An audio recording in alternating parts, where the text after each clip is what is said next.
السلام علیکم۔ سچی اور سبق آموز کہانیوں کو سننے کے لیے ہمارے چینل کو سبسکرائب کر لیں، شکریہ۔ ایک راجا تھا اور ایک تھی اس کی رانی۔ ان کے پاس بے شمار دولت تھی۔ ان کا ملک دولت سے مالا مال اور خوشحال تھا۔ ان کے عالیشان محل میں دنیا کی تمام چیزیں موجود تھیں، صرف ایک چیز کی کمی تھی اور وہ تھی اولاد کی کمی۔ لیکن آخرکار کچھ عرصے کے بعد گھر کا چراغ بھی پیدا ہو گیا۔ اس سلطنت میں خوب خوشیاں منائی گئی۔ شہزادے کا نام چندر رکھا گیا۔ وہ بہت خوبصورت بھی تھا۔ رانی اس قدر پیار کرتی تھی کہ ایک لمحے کے لیے بھی وہ اس کو نگاہوں سے اوجھل نہیں ہونے دیتی تھی، اور چندر ساری رات اس کی گود میں سویا کرتا تھا۔ خوب جو پچھلے چوچلے میں پڑھ کر شہزادہ 1 سال کا ہو گیا، اس کی پہلی سالگرہ کے دن خوب جشن منایا گیا۔ دنیا میں ایسا کون بڑا اور نیک آدمی ہے جس کا کوئی نہ کوئی دشمن نہ ہو۔ راجا کی سلطنت کی سرحد پر ایک نہایت گھنا جنگل تھا۔ ایک نامی ڈاکو اس میں رہتا تھا۔ وہ راجا سے صرف اس وجہ سے نفرت کرتا تھا کہ اس کی عوام اس کو دل و جان سے کیوں پیار کرتی ہے اور اسے دنیا کی ہر ایک نعمت کیوں حاصل ہے۔ بس اس ڈاکو نے یہ ارادہ کر لیا کہ میں راجا کو دنیا میں سب سے زیادہ دکھی انسان بنا دوں گا۔ اس ڈاکو کی دولت تو بہت تھی، مگر اس کے دل کو خوشی حاصل نہ تھی، کیونکہ کوئی اس سے محبت نہیں کرتا تھا۔ وہ ایک جادوگر تھا اور اس نے اپنی تمام طاقت عظمت شیطان کا بندہ بن کر حاصل کی تھی۔ شہزادے کی پہلی سالگرہ کے دن جب سب لوگ خوشیاں منا رہے تھے، اس وقت ڈاکو فقیر کا بھیس بدل کر محل کے دروازے پر پہنچا۔ اس کے دائیں ہاتھ میں ایک موتیوں کی مالا تھی۔ اس نے سپاہیوں سے کہا کہ مجھے اندر جانے کی اجازت دو تاکہ یہ مالا راجا کے بیٹے کی نظر کر سکوں۔ چنانچہ اس کو جانے دیا۔ اندر راجا تخت پر بیٹھا تھا اور سلطنت کے امیر وزیر چاروں طرف سے اس سے گھیرے کھڑے تھے۔ ڈاکو نے جا کر وہ مالا راجا کے قدموں میں رکھ دی۔ مالا کے موتی اس طرح چمک رہے تھے جیسے تارے، اور جو کوئی اس کی طرف دیکھتا تھا اس کی آنکھیں کھلی رہ جاتی تھیں۔ جب ڈاکو نے زمین کو چوما تو راجا نے پوچھا، تم کہاں سے آئے ہو؟ ڈاکو نے جواب دیا، سمندر کی سلطنت سے چل کر آیا ہوں، اور وہ مالا میں نے سلوی غار کی ملکہ سے حاصل کی ہے۔ اس کی خاص خوبی یہ ہے کہ جو بچہ اس سے پہلے پہنے گا وہ دنیا کا سب سے زیادہ عقلمند، سب سے زیادہ طاقتور جنگجو بن جائے گا۔ راجا نے شکریہ ادا کیا اور اپنے خدمتگاروں کو حکم دیا کہ اسے خوب اچھے اچھے کھانے پیٹ بھر کر کھلائیں اور بہت سی اشرفیاں بھی دو، اور اگر اس آدمی کی کوئی اور خواہش ہو تو وہ بھی پوری کرو۔ ڈاکو نے کہا، میری غذا درختوں کی ٹہنیاں اور سبز بوٹیاں ہیں، اور شاہی دسترخوان پر کھانا نہیں کھاتا۔ نہ مجھے پیسے سے پیار ہے، لیکن راجا صاحب اگر تم اس پر مہربان ہو تو میری ایک درخواست منظور کرو۔ مرنے سے پہلے مجھے ایک دفعہ شہزادے کو جی بھر کر دیکھ لینے دو۔ بادشاہ نے ڈاکو کی درخواست منظور کر لی اور نوکر اس کو شہزادے کے کمرے میں لے گیا، جہاں رانی اپنے لاڈلے بیٹے کے ساتھ رہتی۔ اس ڈاکو نے اس سے پہلے ایسی خوبصورت کبھی نہ دیکھی تھی۔ اس نے دل میں کہا، میں سمجھ گیا ہوں کہ راجا کی زندگی اس قدر خوشحال کیوں تھی۔ اگر یہ عورت میری بیوی ہو جائے، اسے بھی اتنی ہی خوشی حاصل ہو جائے گی۔ اس کے دل میں تو یہ بات تھی کہ اپنے منتر کے زور سے بچے کی زندگی کا خاتمہ کر دے تاکہ وہ اس کی مالا کو کبھی نہ پہن سکے۔ لیکن اس کی تمام توجہ رانی کی طرف لگ گئی۔ جس کام کے لیے آیا تھا اس کا خیال ہی نہ رہا۔ جب اس نے بچے کو دعا دی اور اس کی تعریف کی تو رانی ذرا مسکرائی۔ یہ دیکھ کر بدماش ڈاکو نے سوچا کہ اس کو ابھی لے جاؤں تو اچھا ہے۔ ڈاکو کے بدن پر صرف ایک ہی کپڑا تھا۔ اس کے نیچے سے جادو کی چھڑی نکالی اور اس نے اسے ایک دفعہ ہلایا۔ فوراً تمام نوکر چاکر گہری نیند سو گئے۔ اس کے بعد چھڑی کو 2 دفعہ ہلایا۔ رانی کا ایک کالا کتا بن گیا، پھر 3 دفعہ ہلایا اور وہ کتا سو گیا۔ اس نے کتے کو اپنی گود میں لے لیا اور کمرے سے نکل کر دروازہ بند کر دیا۔ محل سے نکل کر پھاٹک کے رستے شہر میں جا پہنچا۔ وہاں سے خوشی خوشی اس نے جھنڈے کی راہ لی۔ شہر سے باہر نکل کر اس نے اپنے جادو کی چھڑی ہلائی اور دیکھتے ہی دیکھتے آسمان کے راستے میں اپنے قلعے میں جا پہنچا۔ وہاں جا کر اس نے سوچا کہ جب تک رانی میری بیوی نہ ماننا منظور نہ کرے گی، میں اسے بلند برج میں قید رکھوں گا۔ ڈاکو کے محل سے چلے آنے کے بعد تھوڑی ہی دیر بعد راجا رانی کے کمرے پہنچا کہ وہ خوبصورت موتیوں کی مالا رانی کو دکھائے۔ وہاں جا کر دیکھا، بادشاہ بہت حیران ہوا۔ شہزادہ بھی سویا پڑا تھا، مگر جس بات اس کی حیرانی کا کوئی ٹھکانہ نہ رہا وہ یہ تھی کہ رانی اس سے کہیں نظر نہ آئی۔ اس نے محل کا کونا کونا چھان مارا، مگر سب بے فائدہ۔ باندیاں اسی طرح پڑی سو رہی تھی اور جگہ سے بھی نہیں جاگ رہی تھی۔ آخرکار راجا رانی کے کمرے میں لوٹ آیا۔ وہ بچے پر جھکا اور پیار سے اس کے سر پر ہاتھ پھیرا۔ اس وقت ایک موتی شہزادے کے چہرے سے چھو گیا۔ وہ فوراً جاگ اٹھا اور مسکرانے لگا۔ اس سے راجا کو معلوم ہو گیا کہ یہ جادو کی مالا ہے۔ اسی ترکیب سے اس نے تمام بالیوں کو مالا چھو کر جگا دی۔ کامتے کامتے اس نے ان سے دریافت کیا کہ رانی کہاں چلی گئی ہے، مگر وہ کچھ نہ بتا سکی۔ البتہ سب سے بڑی باندی نے کہا، حضور، جب آپ اس فقیر نے اپنی چھوٹی سی کالی چھڑی اڑی ہوا میں ہلائی، ہمیں معلوم ہی نہیں کہ اس کے بعد کیا ہوا۔ ہمیں اسی وقت نیند آ گئی اور نیند کے آتے ہی ہم سب کچھ بھول گئے۔ پھر راجا نے ان سپاہیوں سے پوچھا جو شاہی محل کے صدر دروازے پر پہرے دار تھے۔ انہوں نے جواب دیا، ہم نے اس فقیر کو آپ کے پاس موتیوں کی مالا ہاتھ میں محل میں داخل ہوتے دیکھا تھا۔ جب وہ واپس گیا تو اس کی گود میں ایک چھوٹا سا کالا کتا تھا جو سو رہا تھا۔ اب راجہ سمجھ گیا کہ وہ فقیر کے بیس میں کوئی جادوگر تھا جو اس کی پیاری اور خوبصورت رانی کو اڑا کر لے گیا۔ اس سے بہت گہرا صدمہ پہنچا اور بادشاہ چیخ چیخ کر رونے لگا۔ راجہ نے رانی کی تلاش میں بہت سے بہادر جنگجو چاروں طرف روانہ کر دیے، مگر ان میں سے کبھی کوئی واپس نہ آیا۔ راجہ کے 6 بھائی تھے، وہ ایک ایک کر کے رانی کو ڈھونڈنے چلے گئے، لیکن ان میں سے بھی کوئی واپس نہ آیا۔ اب دنیا میں جس قدر تکلیف راجہ کو تھی، اتنی اور کس کو ہوگی؟ راجہ کا وقت رونے دھونے میں کٹتا رہا۔ ہر روز بہادر سپاہی رانی کی تلاش میں جاتے، مگر بے سود۔ اور جب 14 سال کا عرصہ گزر گیا تو راجہ نے کہا اب رانی کبھی واپس نہیں آئے گی اور اب میں بھی زندہ رہنا نہیں چاہتا۔ شہزادہ چندر اب تک ایک بہادر نوجوان بن گیا تھا۔ ایک روز اس کی دادی نے اسے جادوگر کے محل میں آنے، اس کے موتیوں کی مالا کا تحفہ لانے اور اس کی ماں کو اڑا لے جانے کا سارا قصہ سنا دیا۔ بس پھر کیا؟ چندر اپنے باپ کی خدمت میں حاضر ہوا اور بولا اگر وہ آپ مالا مجھے پہننے دیں تو جادوگر نے آپ کی خدمت میں نظر کیا تھا تو میں جا کر کہیں اپنی ماں کو تلاش کروں۔ راجہ نے موتیوں کی مالا ایک جگہ چھپا رکھی تھی۔ پہلے اس کا دل مالا دینے کو نہ چاہا کیونکہ وہ ڈرتا تھا کہ کہیں وہ مالا اس کے بیٹے کو نقصان نہ پہنچائے۔ شہزادے چندر کے بے حد اصرار پر آخرکار مالا دینی ہی پڑی۔ چندر نے مالا گلے میں پہن لی۔ بس مالا پہننے کی دیر تھی، اس کی شکل و صورت بالکل تبدیل ہو گئی۔ اب چھوٹا لڑکا رہا ہی نہیں تھا بلکہ ایک طاقتور جوان ہو گیا۔ چہرے سے بہادری اور دانائی ٹپکنے لگی۔ آواز میں احساس آ گیا کہ جو سنتا اس کی حکم کی تعمیل کرنی پڑتی۔ وہ بولا اب میں اکیلا ہی جاؤں گا اور جب تک اپنی ماں کو ساتھ نہ لا سکوں گا ہرگز واپس نہیں آؤں گا۔ راجہ نے اس کو دعا دے کر جانے کی اجازت دی۔ چندر کو اگرچہ کامیابی کا پورا بھروسہ تھا، مگر اس نے ایسی کوئی بات نہ کہی جس سے ظاہر ہوتا کہ اسے کامیابی کی امید ہے۔ چندر چلتا چلتا پایا تک پیچھے چھوڑ گیا اور ایک جنگل میں جا پہنچا۔ بعض لوگ اس سے کچھ فاصلے پر پیچھے پیچھے چلے جا رہے تھے۔ اچانک بڑا بھاری شیر شہزادے کے سامنے آ گیا، لیکن شہزادہ بے کٹک اس کی طرف بڑھتا گیا۔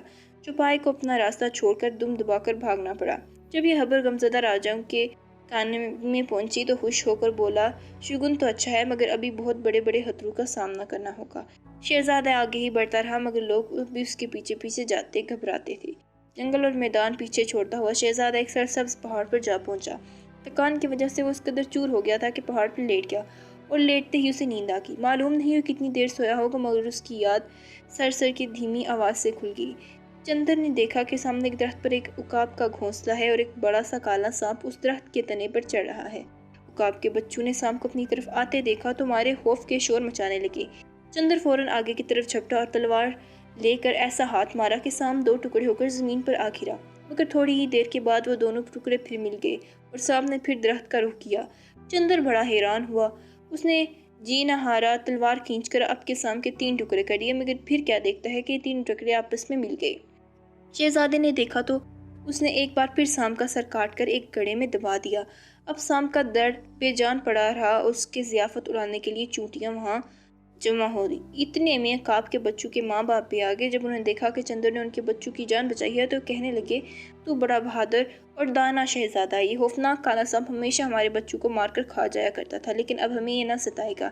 اے شہزادے، تمہیں جس وقت بھی ہماری مدد کی ضرورت ہو تو ہمیں بلا لینا، ہم تمہارے حکم کی تعمیل کریں گے۔ چندر نے عقابوں کا شکریہ ادا کیا اور آگے بڑھ گیا۔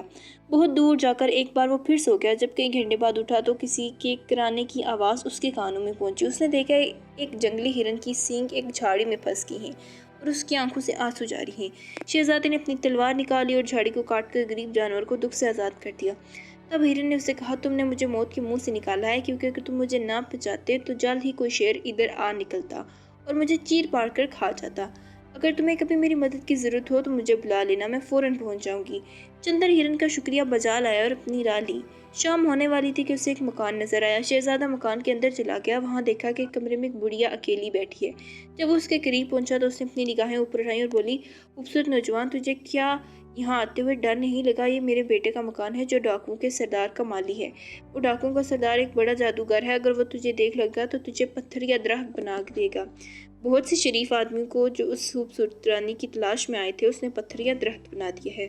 شہزادے نے کہا چونکہ تیرا دل اس قدر نرم ہے اور تو مجھ پر مہربان بھی ہے، اس لیے مجھے امید ہے کہ تو ضرور میری حفاظت کرے گی۔ اس بڑھیا نے پوچھا تو کون ہے؟ چندر نے جواب دیا میں رانی کا بیٹا ہوں جسے جادوگر اٹھا لایا۔ میرا باپ اس کی جدائی کے غم میں بوڑھا ہو گیا ہے۔ میری عمر اس وقت صرف 1 سال کی تھی جب یہ بدماش میری ماں کو کتا بنا کر یہاں لے آیا۔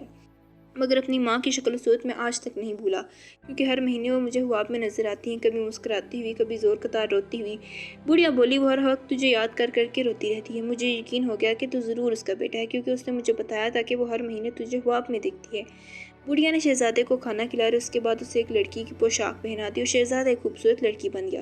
جب بڑھیا کا بیٹا گھر آیا تو اس نے پوچھا، یہ نوجوان عورت کون ہے؟ بڑھیا نے جواب دیا، یہ میری بہن کی لڑکی ہے اور جب تک اس کی شادی نہیں ہو جاتی ہمارے ساتھ ہی رہے گی۔ بیٹا بولا، اگر ڈاکو نے اسے دیکھ لیا تو ممکن ہے جان سے نہ مار ڈالے۔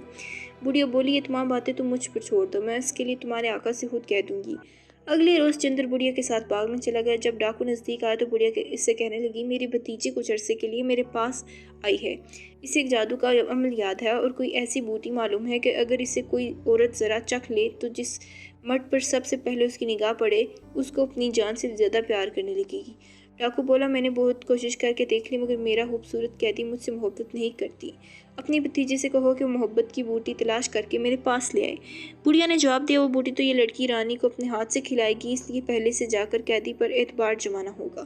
ڈاکو نے لڑکی کو ہر روز برج میں رانی کے پاس جانے کی اجازت دے دی۔ اگلے روز چندر لڑکی کے بھیس میں وہاں پہنچا۔ رانی نے محبت بھری نگاہوں سے اس کی طرف دیکھا اور بولی، تم مجھ سے بہت پیاری معلوم ہوتی ہو، کیونکہ تیری شکل و صورت میرے بیٹے سے بہت ملتی ہے، جس کو اکثر میں خواب میں دیکھا کرتی ہوں۔ اس پر چندر نے رانی کو اصل حال بتا دیا۔ رانی اسے گلے لگائے اور خوب روئی۔ چندر نے کہا، ماں، تمہیں اس جادوگر کی قید سے چھڑانے آیا ہوں، اگر تم میرے کہنے پر چلو گی تو میں اس بدماش جادوگر کو جلد نیچا دکھا دوں گا۔ ماں بیٹا ہر روز صبح ملتے۔ ایک روز چندر نے اپنی ماں سے کہا، جب جادوگر تم سے ملنے آئے تو تم اس سے کہنا کہ اگر تو مجھے تھوڑی سی مہلت دے تو میں تیرے ساتھ شادی کرنے کو تیار ہوں، اس سے وہ تجھ پر مہربان ہو جائے گا۔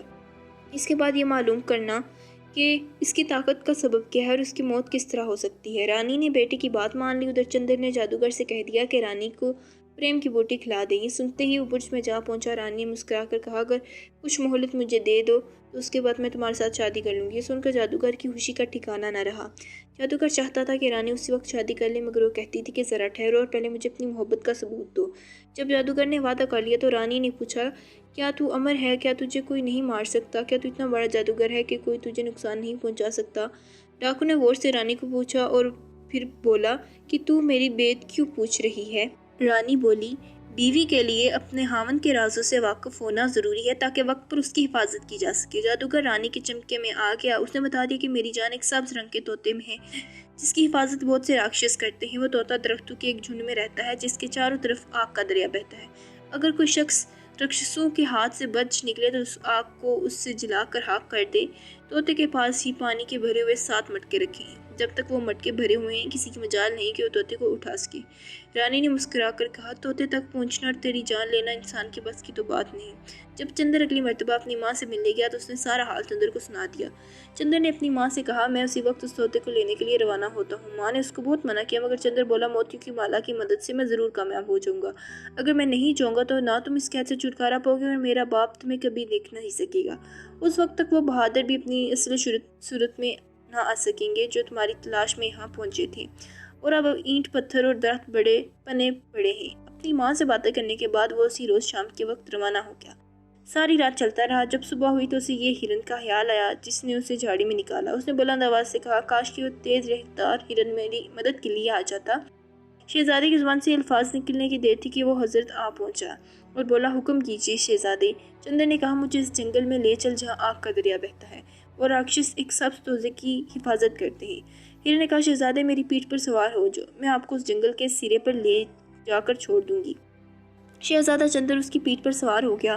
وہ تیز رفتار ہرن 3 دن 3 راتیں لگا چلتا رہا۔ وہ ایک پل کے لیے بھی نہیں رکا۔ ہر بہت سے جنگل میدانوں، جھیلوں اور دریاؤں سے گزر کر چوتھے دن صبح ہی صبح ایک جنگل کے سرے پر جا پہنچا اور بولا، میں اس سے آگے نہیں جا سکتا لیکن آپ کے واپس آنے تک میں یہاں انتظار کروں گا۔ شہزادہ بولا، کاش کیا وہ عقاب یہاں موجود ہوتا کیونکہ اس وقت مجھے اس کی ضرورت ہے۔ شہزادے کہنے کی دیر تھی دونوں پرندے ایک چٹان پر آ بیٹھ گئے اور چندر سے بولے، شہزادے صاحب، آپ نے کالے سام کو مارتا فرمائی، ہم آپ کی کیا خدمت کر سکتے ہیں؟ چندر نے کہا، مجھے درختوں کے جھنڈ میں لے چلو جس کے گرد ایک آگ کا دریا بہتا ہے اور جس میں وہ سبز رنگ کا طوطا رہتا ہے۔